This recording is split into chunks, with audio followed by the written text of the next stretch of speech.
I'm Dr. Sam Lemon, and I'm an assistant professor at Newman University. Two of my ancestors were involved in World War I. The first was Caspar Miller White, and Caspar was a member of the 369th Infantry, also known as the Harlem Hellfighters.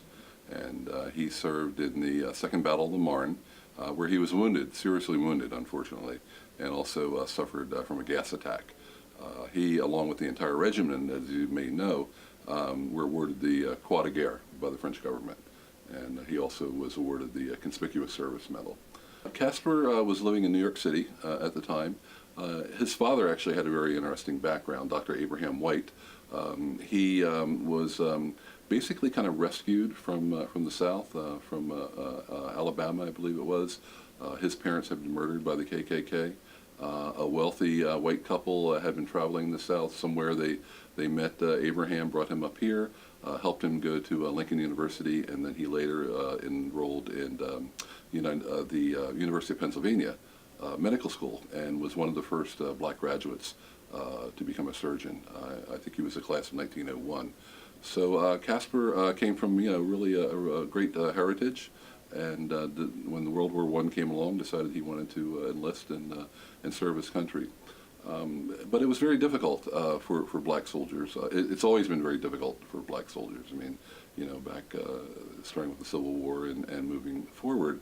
But one of the great things was that the French government and the French army absolutely loved the American soldiers, particularly this 369th Infantry.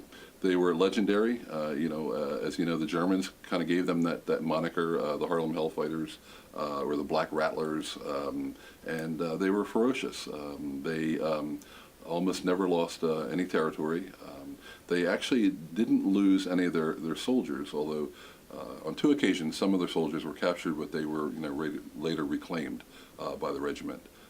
But they were absolutely ferocious fighters. And in addition to that, another unique thing about the 369th was their band.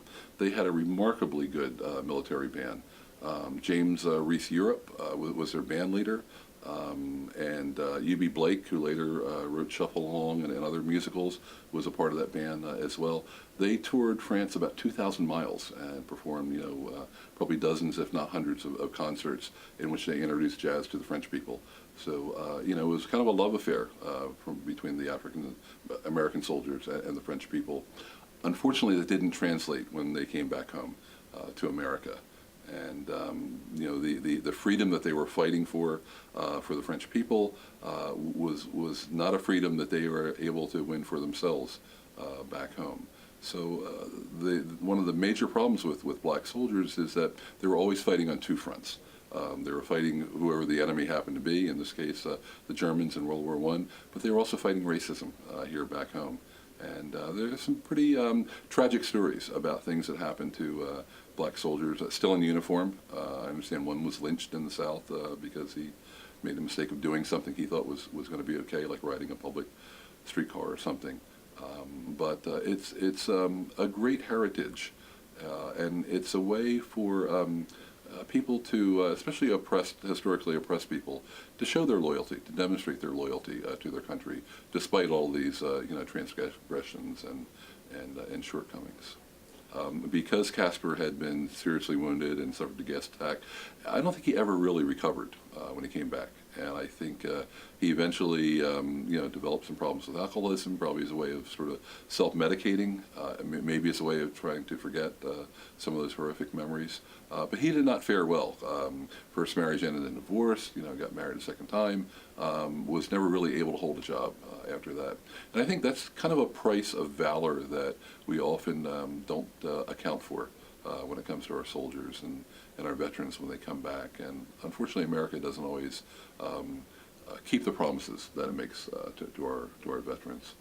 The other ancestor who was involved in World War I was my great-grandfather, William Henry Ridley.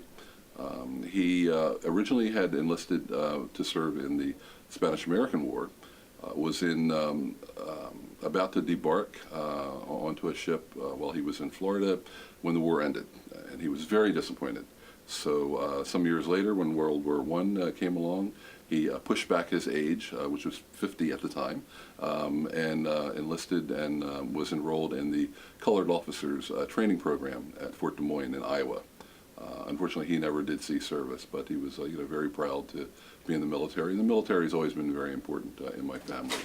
William Ridley was an entirely different story. Again, he was hoping to serve in the Spanish-American War, which ended unfortunately before he could get shipped over to Cuba. He had a tremendous career. He, in 1891, became the first African-American attorney in Delaware County, was admitted to the bar, and had a remarkable 54-year legal career.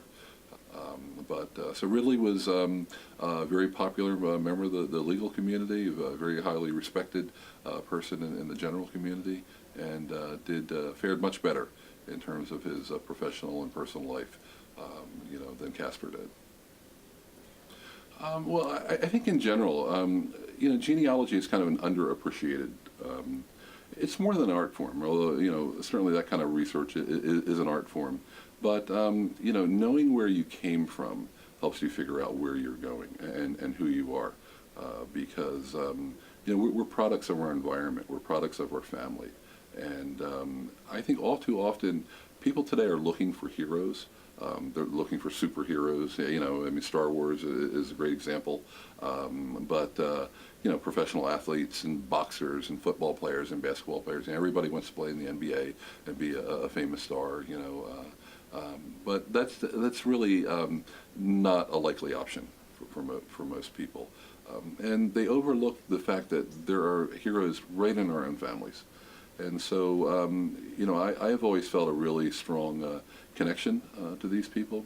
I lived with my grandma when I was very young for a number of years, and she had lots of old family photographs, and she taught me all the oral history of my family, and particularly in terms of her grandparents who were runaway slaves. It enabled me to jump a couple of generations and get this information, almost right from the source. So I grew up with this love of these people, and I had this endless thirst for. I wanted to know, who they were and how did they think and what did they do and where did they come from, because all of those things did two things. It helped me kind of find my own identity, but it also gave me heroes and role models to look up to, and especially with my great-grandfather William Ridley. Although he passed away about 6 years before I was born, he was always kind of a father figure to me. And my own father really wasn't much a part of my life. And so, I always had, my great-grandfather's picture up on the wall, and I wanted to live my life and accomplish things in a way that he would be proud of me, because he was such a pioneer in terms of what he did.